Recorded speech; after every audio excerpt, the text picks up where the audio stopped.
আসসালামু আলাইকুম। অফ ট্রেকের পর্দায় সকলকে স্বাগতম। 700 উইকেট থেকে 1 উইকেট দূরে জিম্বাবুয়ে সিরিজে ছোঁয়া হলো না 700 উইকেট। হতে পারলেন না বিশ্বের একমাত্র খেলোয়াড় হিসেবে, অলরাউন্ডার হিসেবে 14,000 রান প্লাস 700 উইকেটের মালিক। জি, বলছিলাম সাকিব আল হাসানের কথা।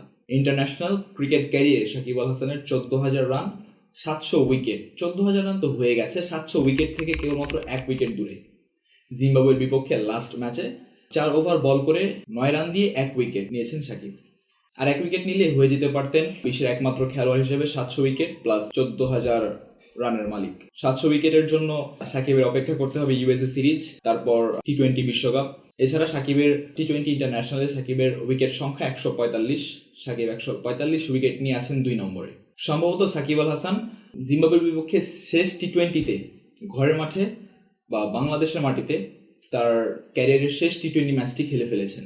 বাংলাদেশের এবছর ঘরের মাটিতে কোনো সিরিজ না থাকায়, বিশ্বকাপের পর ঘরের মাটিতে কোনো সিরিজ না থাকায় সম্ভবত এটাই হচ্ছে সাকিব আল হাসানের শেষ ম্যাচ ঘরের মাটিতে।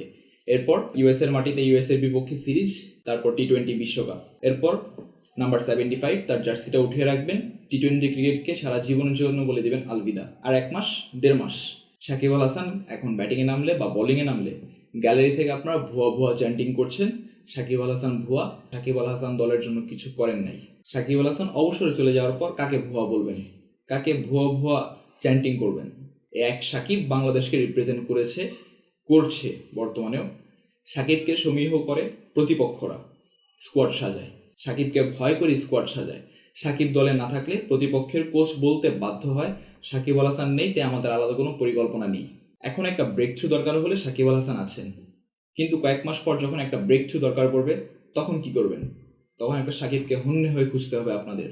সাকিবের শেষ বসন্ত লগ্নে সাকিবকে ভুয়া চ্যান্টিং না করে সাকিবের খেলাটা উপভোগ করে যান, কারণ সাকিব আল হাসান বাংলাদেশ ক্রিকেটে যা করেছেন তার কোনো ক্রিকেটার কখনো করতে পারবেন না। অনেকেই মেহেদী হাসান মিরাজকে বাংলাদেশের দ্বিতীয় সাকিব আল হাসান বলে, বাট এটা টোটালি ডিফারেন্ট। মেহেদী হাসান মিরাজ কখনো সাকিব আল হাসান হতে পারবেন না। হ্যাঁ, মেহেদী হাসান মিরাজ হতে পারবে, বাট মেহেদী হাসান মিরাজ সাকিব আল হাসান হতে পারবেন না কখনো। সাকিব আল হাসান একজনই, গোটা বিশ্ব থেকে একজন সাকিব আল হাসানই এসেছেন।